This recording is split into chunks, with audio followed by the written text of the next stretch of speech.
Oke, Assalamualaikum warahmatullahi wabarakatuh. Waalaikumsalam warahmatullahi wabarakatuh. Perkenalkan, kami dari kelompok 1 ingin menjelaskan tentang PT Kalbe Farma Tbk. Next. Anggota kami terdiri dari 4 orang. Yang pertama ada Mbak Firdausi Nur Anissa dengan NIM 19.226. Ada Mbak Yuni Marlena dengan NIM 18.020.122. Dan ada Mbak Yeni Widya Stuti dengan NIM 19.234 dan saya sendiri Kaula Kilasanaba dengan NIM 19.260. Masuk kepada profil dari PT Kalbe. PT Kalbe ini didirikan pada tanggal 10 September tahun 1966. PT Kalbe Farma Tbk mengembangkan line produknya sehingga menjadi salah satu perusahaan farmasi yang diperhitungkan di Indonesia, baik untuk kategori obat yang diresepkan atau obat yang dijual bebas.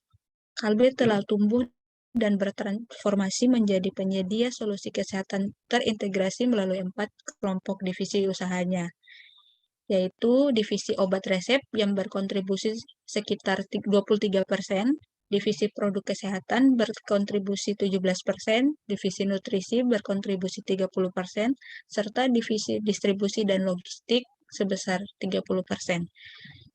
Keempat, divisi usaha ini mengelola portofolio obat resep dan obat bebas yang komprehensif, produk-produk minum berenergi dan nutrisi, serta usaha distribusi yang menjangkau lebih dari 1 juta outlet di seluruh kepulauan Indonesia. Next. Penjelasan bahan baku akan dijelaskan oleh Mbak Yuni.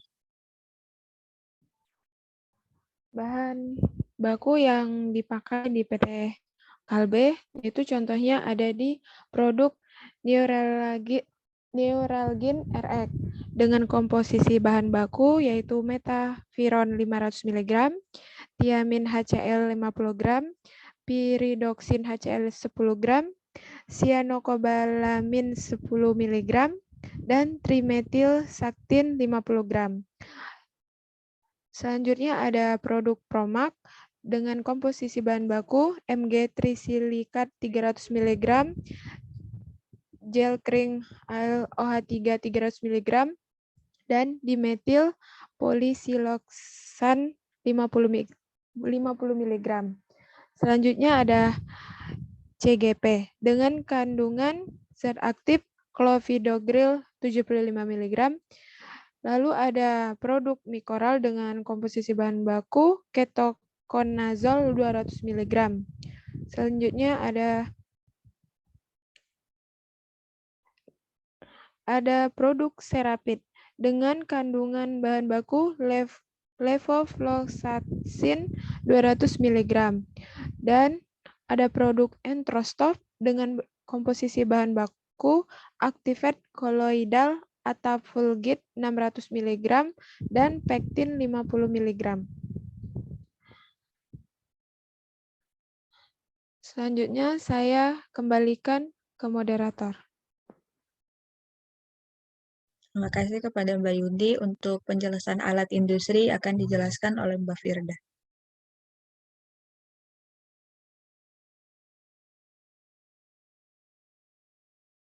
Baik, untuk alat industri yang digunakan di PT Kalbe Farma Tbk ini, contohnya adalah oscillating granulator. Oscillating granulator ini digunakan untuk menghaluskan granul ke tingkatan kehalusan yang diinginkan atau yang dituju, seperti untuk menghaluskan granul basah atau granul kering. Dan oscillating granulator ini merupakan alat industri kimia yang termasuk ke dalam size and enlargement. Kemudian untuk cara kerja dari mesin oscillating ini, yaitu produk dimasukkan dari atas melalui hopper dan bahan jatuh pada lades rotor atau blade. Kemudian produknya akan hancur dengan cara digerus oleh lades putaran rotor yang berbentuk silinder. yang bersentuhan terhadap mesh dengan ukuran mesh atau perforate plate-nya itu dapat disesuaikan dengan kebutuhan. Tepi pisaunya itu dipasang pada rotor, pengecilan partikel berlangsung dan melalui saringan material, kemudian didorong dan dikeluarkan melalui outlet produk. Kemudian ada pun komponen utama dari oscillating granulator. Yang pertama yaitu ada blade rotor, di mana fungsinya untuk menggerus granulator yang beralaskan dengan mesh, sehingga gerakan granulnya itu akan tergesek dengan berputarnya blade rotor. Untuk gambarnya sendiri dapat dilihat di slide. Yang kedua ada mesh filter. Mesh filter ini berfungsi sebagai penentu output ukuran granulator akhir. Biasanya mesh ini ukurannya variatif mulai dari 4 mesh sampai dengan 100 mesh, tergantung kebutuhan dari tingkat kehalusan yang diinginkan. Selanjutnya ada hopper inlet, berfungsi sebagai penampung bahan yang akan dimasukkan sekaligus akan digerus di dalamnya saat blade rotornya itu berputar. Selanjutnya ada housing bearing depan. Ini berfungsi untuk menahan shaft sebagai bantalan utama pada bagian depan dan sebagai penopang utama. Ada juga house bearing bagian tengah. Ini berfungsi sebagai bantalan penahan shaft pada bagian tengah. Dengan menggunakan bahan mild steel karena posisinya itu ada di dalam bodi, sehingga tidak akan mengganggu ataupun mencemari terhadap produk. Lalu ada drive shaft, di mana fungsinya ini sebagai shaft penggerak utama yang menggerakkan rotor atau blade pada granulator. Kemudian ada rangka bodi. Rangka bodi ini merupakan bagian terpenting yang di dalamnya itu terdapat beberapa part standar, seperti motor penggerak, gearbox, ARM, dan lain-lain. Selanjutnya ada ARM eksentrik dan rack gear. Ini berfungsi sebagai engkol di mana pergerakan gear reducer akan memutarkan ARM eksentrik tersebut untuk menggerakkan blade rotor secara maju mundur atau 180 derajat. Selanjutnya saya serahkan kembali kepada moderator. Ya, untuk penjelasan lebih lanjut akan dijelaskan oleh Mbak Yeni. Baik, terima kasih. Di sini saya akan menjelaskan mengenai proses granulasi. Pada proses granulasi sendiri dibagi menjadi dua, yaitu granulasi basah dan granulasi kering.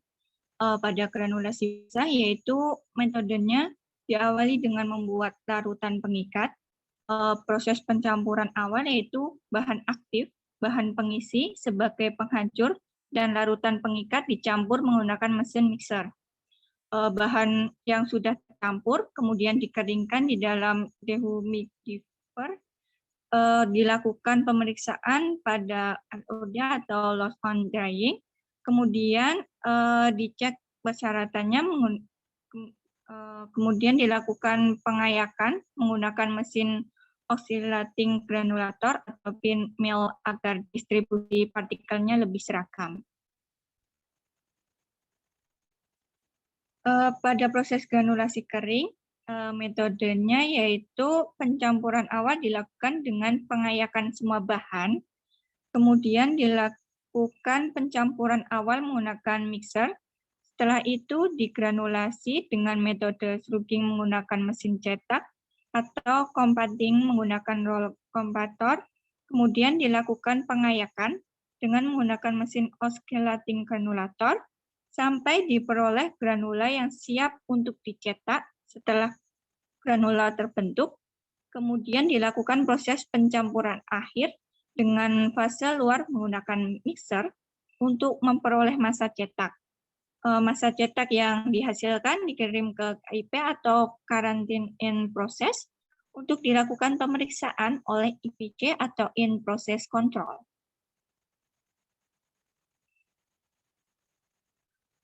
Untuk kelebihan dan kekurangan dari granulator sendiri yaitu pada kelebihan, kuat dan sederhana, biaya perawatan rendah, seragam butiran outputnya lebih tinggi, tidak menimbulkan kebisingan yang tinggi, tidak memerlukan bahan bakar, dan mudah dioperasikan. Pada kekurangan, pembuatan mesin sendiri tidak mudah. Selanjutnya saya kembalikan ke moderator. Terima kasih. Ya, terima kasih kepada Mbak Yeni. Sekian presentasi dari kelompok kami. Apabila teman-teman memiliki pertanyaan, silakan langsung saja di komentar YouTube dan kami akan menjawabnya. Sekian, kurang lebihnya saya mohon maaf. Wassalamualaikum warahmatullahi wabarakatuh.